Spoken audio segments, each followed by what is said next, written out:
Salve, salve família! Nos primeiros meses monetizados do canal eu fiz mais de $1.000 com apenas 5.000 inscritos. Quer aprender a ganhar dinheiro no YouTube sem se mostrar e com poucos inscritos? Clique agora no link da descrição.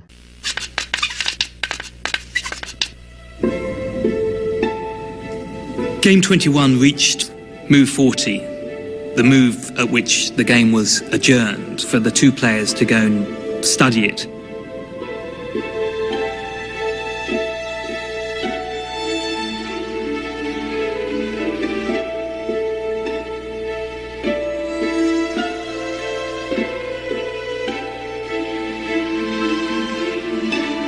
This is NBC Nightly News, Friday, September 1st. Good evening. We'll have more on the developments in the Watergate bugging case.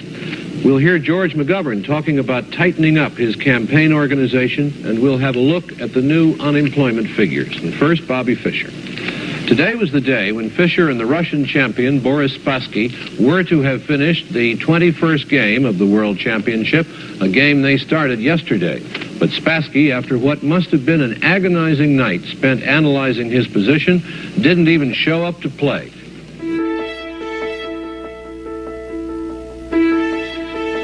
I was going to photograph Spassky in the morning.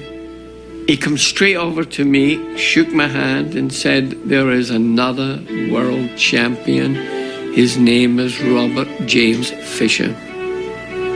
I went back to the loft leader, to Bobby's room, and I told him Spassky just retired. And I want to be the first to congratulate you. Congratulations. How you feel, babe? Tell us how you feel about it. You said you were going to do it. Listen, will you talk to us, Bobby? Bobby, roll the window down. Bobby wanted to get away because they were banging on the door and all that. Just to beat it out into the hills. Someone brings up the New York Post and it says, "Bobby is the champ."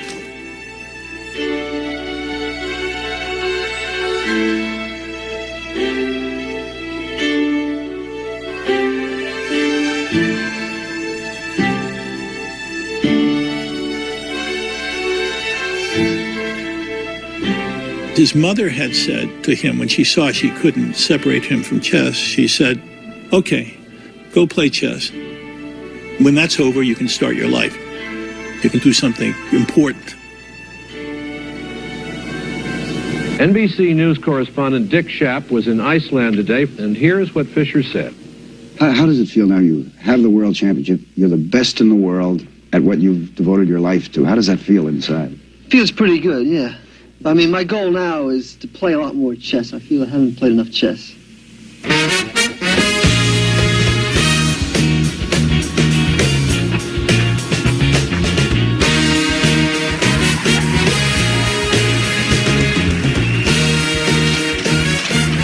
How did it feel inside? All this between the mayor, did you ever thought of anything like that? No, I never, thought this was going to happen with chess. I just hope this keeps on.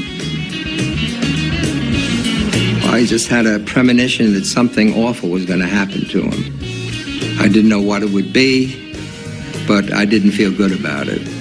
One of Fischer's problems was that after the match, he was supposedly better known by the population of the world than anyone except for Jesus Christ.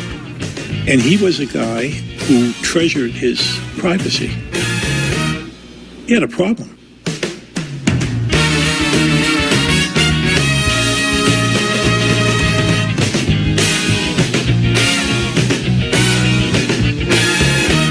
The entire world knows the name Bobby Fischer by now.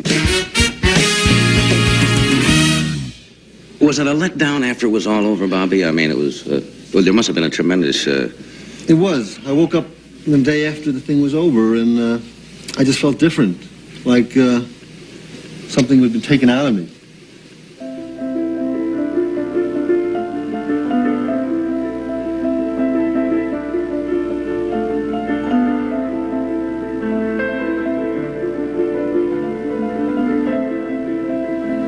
He didn't really, after he won, know what he wanted to do with his life. He reached at an end point when he was 29. He was 29 years old, and he hadn't had a childhood.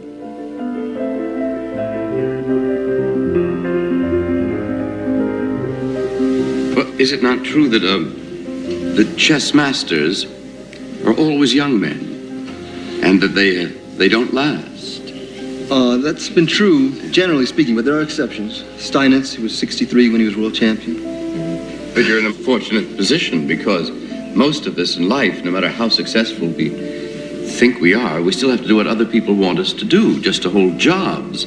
But you don't have to hold a job, or you're on your own. It's a unique position. That's right. You can't say, well, if Fischer won't come, we'll get some other chess genius who's the best in the world. Bobby Fischer, the world champion chess player, has until midnight tonight to decide whether to abide by the international rules of chess or give up his title. If Fischer defaults, the title would go to the challenger, Soviet Grandmaster Anatoly Karpov. He wanted probably to play the kid from Russia, Karpov, and beat him. I mean, it would be an easy task. On the other hand, part of him knew he could lose, and that's death to Bobby. He didn't want to risk that. So what came out was a series of new demands on the rules. First of all, I like to play matches without draws, and they're going to have to increase the prizes if they want me to play. Once I get the title, they want me to play a match for the title. I'm not going to just play for what their minimum prizes are. Accepting all Fischer demands was unacceptable politically for the Soviet Chess Federation. Barring a very unlikely last-minute change of heart by Fischer, Anatoly Karpov becomes the new champion by default. The World Chess Party gave him about 95% of what he wanted. But that was it. He didn't defend his title. I think he was unable to cope with his own invincibility. He got more or less scared to sit down again in front of the board and risk losing. But only he who never plays never loses. We all felt disappointed that he'd let chess down, he'd let the American masters down. Yeah, we all felt kind of a betrayal. Whereas others could suffer from a period of creative depression after such debacle. I went out to California on a job, phoned Bobby, picked him up in Pasadena, where he was staying, some cult place he was staying. I've had so many bad experiences. And he would talk about nuclear disarmament, our capabilities, his ICBMs and that, you know. And that would go on for about an hour and a half. Just what is the Worldwide Church of God? Bobby had been involved with the Church of God since 1962. And after he won the championship, the church was providing him with a place. The Worldwide Church of God was a group of people that believed in fundamental principles of the Bible.